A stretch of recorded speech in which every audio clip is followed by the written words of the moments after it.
Yes, well, Conservative parties in this country keep saying that they want gender diversity, so they use quotas to appoint women, to look good on election posters. But when a woman appears in the party through the process of an election with her own ambition and merit, the party doesn't like it very much. And we've watched several female politicians hounded by their leaders for the crime of supporting women's rights. Does the Conservative movement as a whole, both here and in the UK, have a future if they keep pushing women like yourself away? Well, I think they do. I really think they do. I think the Conservative side of things, especially in the UK in terms of, the women's rights kind of things, are really great. I personally think that in terms of the Labour movement, Labour hate women. Like, let's make no mistakes. Labour hate women, especially at home.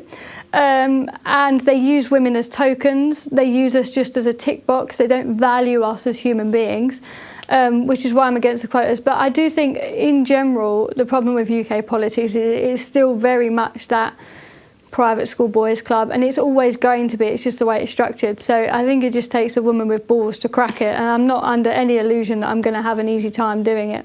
Yes, another Thatcher with balls larger than all of her opponents. But you've always been concerned not so much with gender diversity in politics, but this class diversity and having the working class there.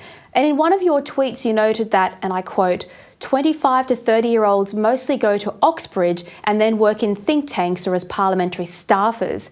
And that even Labour, who claim to represent the interests of the poor and the working class, are mostly educated in the private school systems. So their politics is somewhat of an act, a political slogan.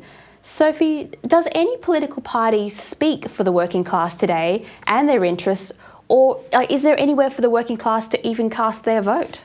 No, I don't think any political party really speaks to the working class, which is why I'm make no mistake, I have political ambitions, and eventually, as soon as I'm old enough, I will create a position where there is a party that is conservative but puts working people at its core. That's exactly what I want to do. It's what I want to set out to do. I don't think we have that in UK politics at the moment.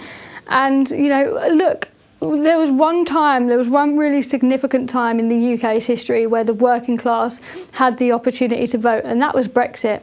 And we can see the aftermath of Brexit. There's a reason why we still haven't accepted the Brexit referendum result. There's a reason why people still keep trying to overturn it. And the fact of the matter is, with Brexit, it was the working class versus the establishment, and the working class won.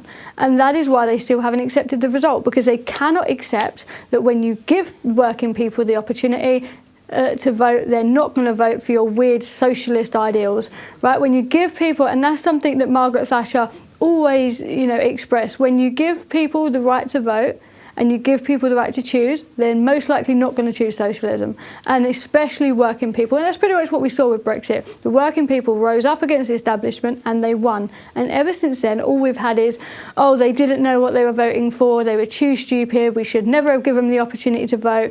Brexit's rubbish, consistent Brexit bashing ever since then, because they're angry at the fact that when you gave working people a voice, they didn't do what you told them to do.